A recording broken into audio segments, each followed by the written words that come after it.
damos la bienvenida al doctor Ismael Quintana, experto en Derecho Constitucional. Análisis merece la situación de 3 altos funcionarios en el Ecuador. Zaira Rovira, quien está encargada de la Defensoría del Pueblo, Carlos Riofrío, encargado de la Contraloría General del Estado, Jorge Yunda, llamando a una sesión de cabildo esta mañana con los concejales en Quito dándole la espalda. Analicemos estas situaciones, doctor Quintana. Nuevamente bienvenido. Bueno, buenos días, Gustavo. Un abrazo para usted a la distancia. Un saludo también para los amigos de Antena 1. Como usted ve, las crisis institucionales pues atraviesan cualquier nivel de gobierno. Estamos viendo los casos de la Defensoría del Pueblo y la Contraloría a nivel de gobierno central. Y en el caso de Quito, lamentablemente, una crisis que se ha profundizado y que ha llevado también a que en estos días Quito, en estrictos términos jurídicos, entre en una cefalía en materia de quién dirige la ciudad, con un alcalde que ha sido removido y que días atrás anunciaba que aceptaría la decisión del Tribunal Contencioso Electoral y que si le era adversa, decía él, se iría a la casa y seguiría manejando sus negocios privados, sus negocios propios. Pero resulta que ahora, abusando de la justicia constitucional, pretende entablar una serie de demandas constitucionales, todas improcedentes, y que adicionalmente a aquello, es decir, a estos vicios de improcedencia, si usted quiere, pues los podemos explicar más adelante, además se obtienen resultados aparentemente favorables, pero con sorteos que en el origen, ya ha dicho el Consejo, la Judicatura, al menos de las investigaciones preliminares, serían irregulares. Y entonces estamos empezando a ver la intención de un funcionario que ha sido removido de aferrarse al cargo a como dé lugar, abusando del derecho, mientras al frente se encuentra un consejo municipal totalmente impávido, totalmente atado de manos y sin capacidad de reacción. Por otro lado, en el caso de la Contraloría, vemos una persona que al menos, con un poco de demora, pero ha tenido la decencia de renunciar al cargo, y eso hay que también decirlo, pero que no resuelve la crisis institucional que tiene a la Contraloría en esta situación desde hace ya buen tiempo, y que está lejos de resolverse, dada también la aquiescencia del Consejo de Participación Ciudadana, que con una demora ya notoria decide no convocar al concurso, ¿no? Esto que ya venimos insistiendo a cada rato, el único mecanismo para solucionar este problema es el concurso. Pero resulta que el Consejo se está tomando su buen tiempo para analizar el reglamento del concurso y resulta que el resto del proceso está estancado, y mientras tanto tenemos ahí a un señor de apellido Riofrío que, a mi modo de ver, está usurpando cargo público, porque su nombramiento de origen es nulo absolutamente desde el punto de vista jurídico, al haber sido designado por una persona que no estaba desempeñando funciones. Me refiero al excontralor Pablo Celi, y eso hace que este nombramiento del señor Riofrío, que ha pretendido la tarde de ayer o el día de ayer ser justificado ante una mesa legislativa en la Asamblea Nacional, reciba todos los cuestionamientos que ha recibido, y con toda la razón. Carlos Riofrío no puede ser subcontralor general del Estado y por lo tanto no puede asumir las funciones de contralor. Y en tercer lugar, pues una Defensoría del Pueblo también a la deriva, con precisamente una persona que debería ser ejemplo de defensa y de protección de los derechos humanos, y que está privada de la libertad por vínculo a un proceso penal, nada más y nada menos que por delito de violencia sexual.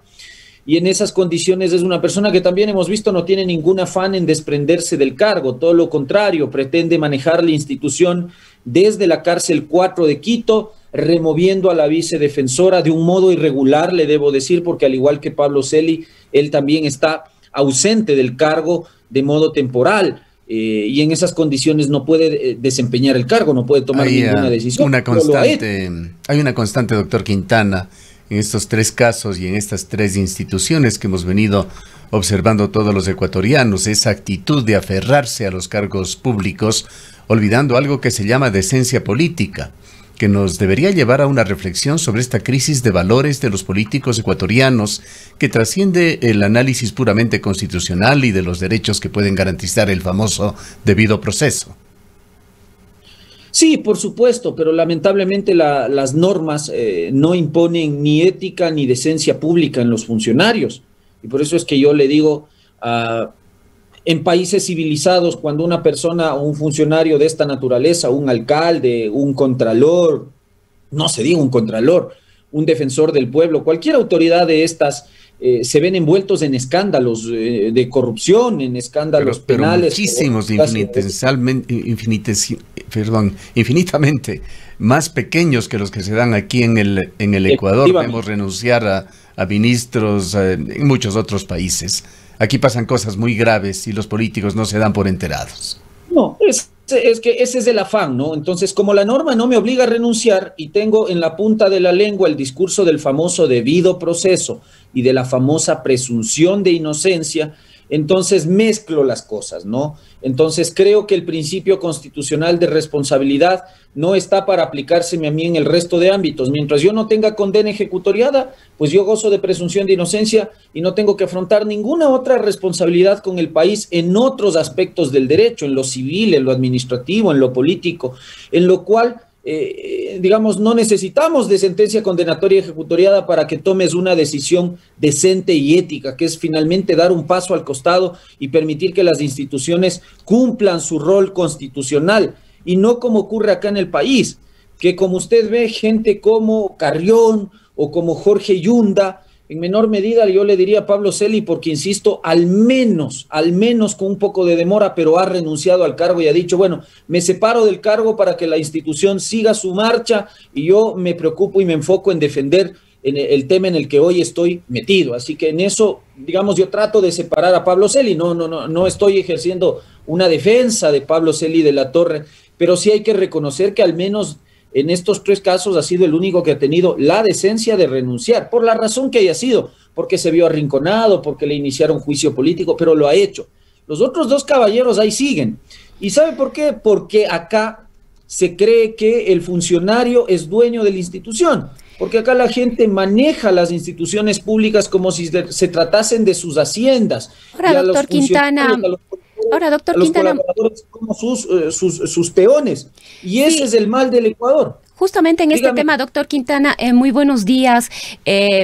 Quizás hay una serie de vacíos, o qué está pasando con la ley que efectivamente permite lo que usted acaba de manifestar, que haya autoridades como las que como las que hemos observado en estos últimos meses, que se aferran al cargo y no hay posibilidad de hacer prácticamente nada. Tenemos una alcaldía de Quito en acefalía. Podría decirse también que la Contraloría está en acefalía con la situación que está atravesando con Carlos Riofrío, que ilegítimamente estaría asumiendo como subcontralor del Estado, y bueno, la propia situación de la Defensoría del Pueblo. Si bien es un problema ético de la gente que en este caso vemos, no quiere irse, no quiere renunciar pese a los hechos que se han hecho públicos, sin embargo, ¿qué pasa con la ley? Tampoco hay una salida o un camino por ahí. Entonces nos empezamos a preguntar si el camino político es la salida y debemos repensar la normativa jurídica, avanzar en reformas y en cambios. A ver, sí, en parte tenemos un problema de imprevisión normativa en estos casos. Antiguamente nosotros sí teníamos normas que solucionaban estos problemas cuando los funcionarios eran vinculados a procesos penales. Se llamaba antes etapa plenaria, lo que hoy conocemos como etapa de juicio en materia de procedimiento penal.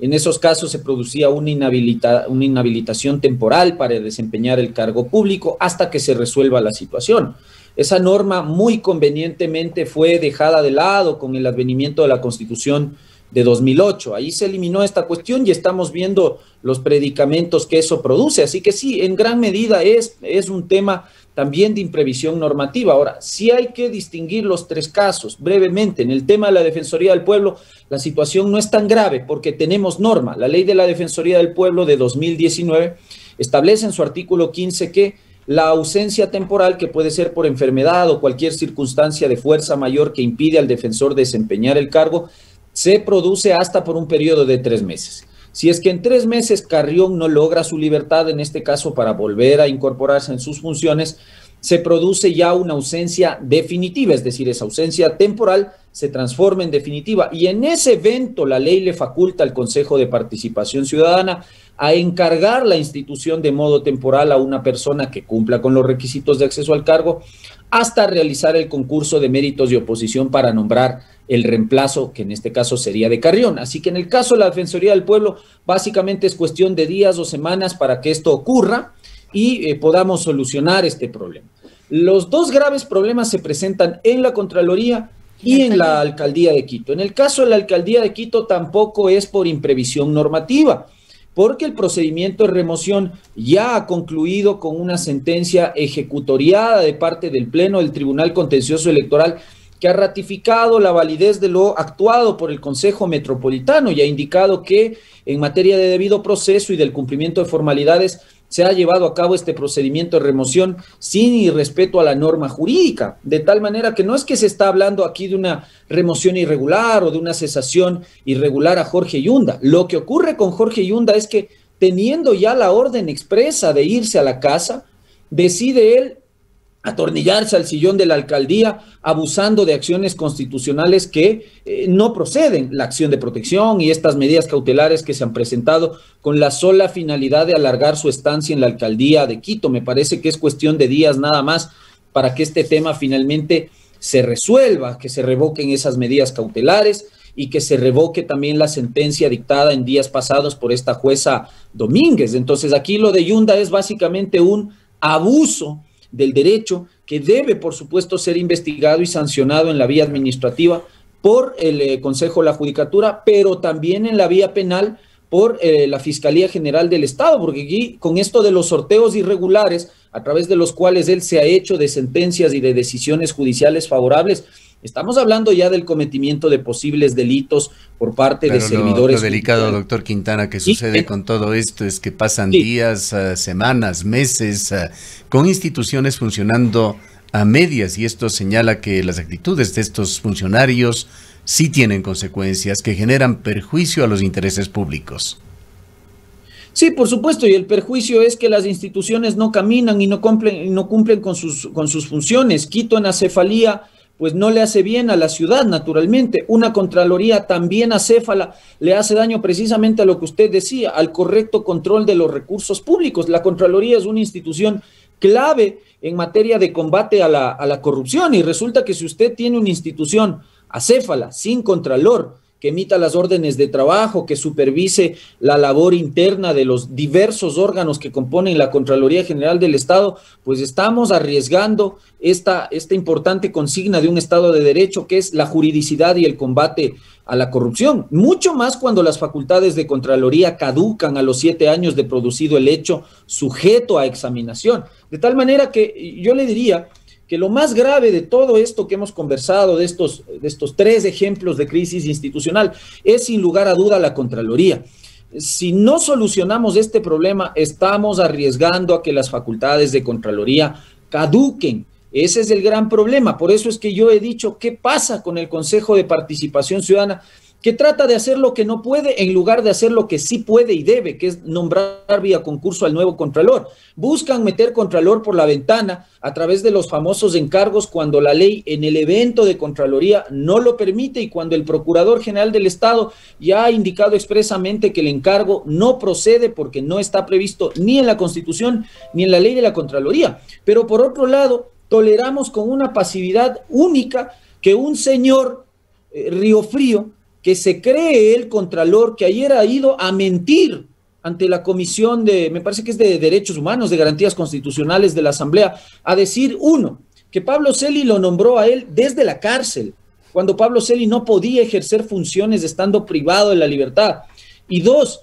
que a la doctora Zárate, la anterior subcontralora, Pablo Celi le habría aceptado la renuncia, cuando ayer publicaba en su cuenta de Twitter el legislador Villavicencio y exhibía la acción de personal con la cual se acepta la renuncia de Valentina Zárate, y esa acción de personal no está suscrita por Pablo Celi, está suscrita por el director de gestión institucional de la Contraloría, que no es la autoridad nominadora del subcontralor. De tal manera que con toda esta serie de irregularidades tras el supuesto y nulo nombramiento de este señor Carlos Río Frío, pues arriesgamos un grave problema, porque más allá de que sea Río Frío o cualquier persona, el problema esencial de la nulidad de este nombramiento, mis queridos amigos,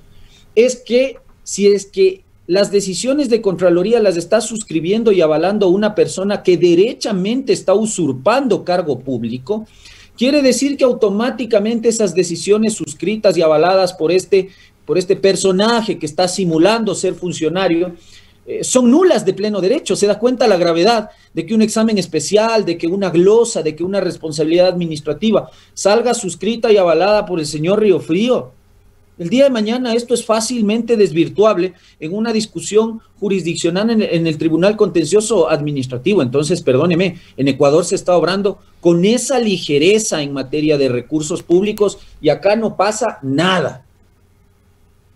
Bien, queremos agradecerle mucho, doctor Quintana. Estaremos atentos a lo que sucedan con estos casos. Hoy, como habíamos informado,